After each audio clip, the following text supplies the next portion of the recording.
Hello' everyone, সকলোকে পুনৰবাৰ মোৰ চেনেললৈ স্বাগতম জনাইছোঁ। লগতে কওঁ যে যদি আপোনালোকে মোৰ ভিডিঅ'সমূহ চাই ভাল পাইছে তেন প্লিজ লাইক, কমেণ্ট, শ্বেয়াৰ কৰি দিব আৰু লগতে মোৰ চেনেলটো ছাবস্ক্ৰাইব কৰি দিব। আজি আপোনালোকৰ বাবে এটা সুন্দৰ চিম্পুল ৰেচিপি লৈ আহিছোঁ। দেখি গম পাইছেই চাগে, হয় মুড়ি ঘণ্টাৰ ৰেচিপি। তেতিয়াহ'লে দেৰি নকৰি ভিডিঅ'টো আৰম্ভ কৰোঁ ব'লক। এয়া ৰৌ মাছৰ মূৰ, লগতে এটা তেজপাত, দুটা কাটি লৈছোঁ পিঁয়াজ, দুটা কাটি লৈছোঁ আলু, অলপ আদা থেতালি লৈছোঁ আৰু দুটা জলকীয়া, আৰু লগতে মই জহা চাউল কেইটামান তিয়াই থৈছোঁ। লগতে কৈ দিওঁ যে জহা চাউলকেইটাই ধুনীয়া এটা সোৱাদ আনে। এতিয়া আমি মাছখিনি ফ্ৰাই কৰি ল'ম। মাছখিনি এয়া ফ্ৰাই কৰা হৈ গ'ল।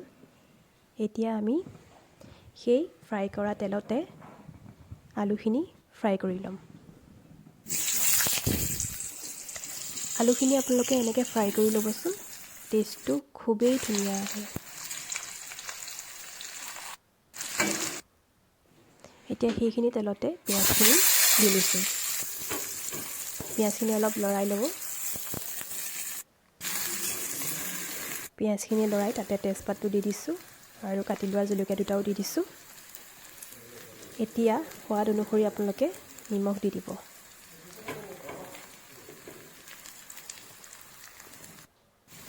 আৰু অলপ হালধি আৰু অলপ জলকীয়া গুড়ি। এয়া মই অলপ ফ্ৰাই কৰি পানী দি দিছোঁ। এতিয়া তিয়াই থোৱা জহা চাউলকেইটা দি দিছোঁ। বেছি তিয়াই নাছিলোঁ, অলপ তিয়াইছোঁ। এয়া মিক্স কৰি ল'ব, গোটেইখিনি ভালকৈ ভাজি ল'ব। ভাজি পেলাই তাতে ৰৌ মাছৰ মূৰকেইটা মই দি দিছোঁ। ৰৌ মাছৰ মূৰকেইটা ভালকৈ মিক্স কৰি ল'ব আৰু লং ইলাচি এটা এটা দি দিছোঁ। আৰু মই আগতে ফ্ৰাই কৰি থোৱা আলুখিনিও তাতে দি দিছোঁ। এতিয়া গোটেইখিনি ভালকৈ মিক্স কৰি ল'ব।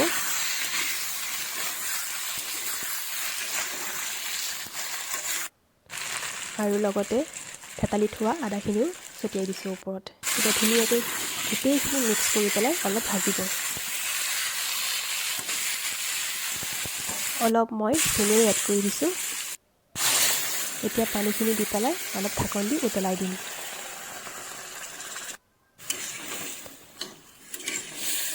মই লগতে কওঁ যে মই চিম্পুল ৰেচিপিও বনাইছোঁ আৰু অলপ বস্তুটো কমকৈ বনাইছোঁ, কিয়নো আমাৰ পৰিয়ালৰ সদস্য কম।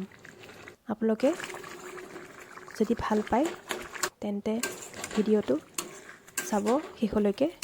এয়া দেখিছেনে, পানীখিনি অলপ শুহি গৈছে আৰু লাষ্টত মই অলপ জিৰা গুড়ি দি পেলাই ঢাকন দি হৈ গ'ল মোৰ ৰেচিপি। দেখিছেনে কি সুন্দৰ হৈছে, খাবলৈও বহুত টেষ্টি হৈছে। গতিকে ঘৰত নিশ্চয় ট্ৰাই কৰিব। Bye bye.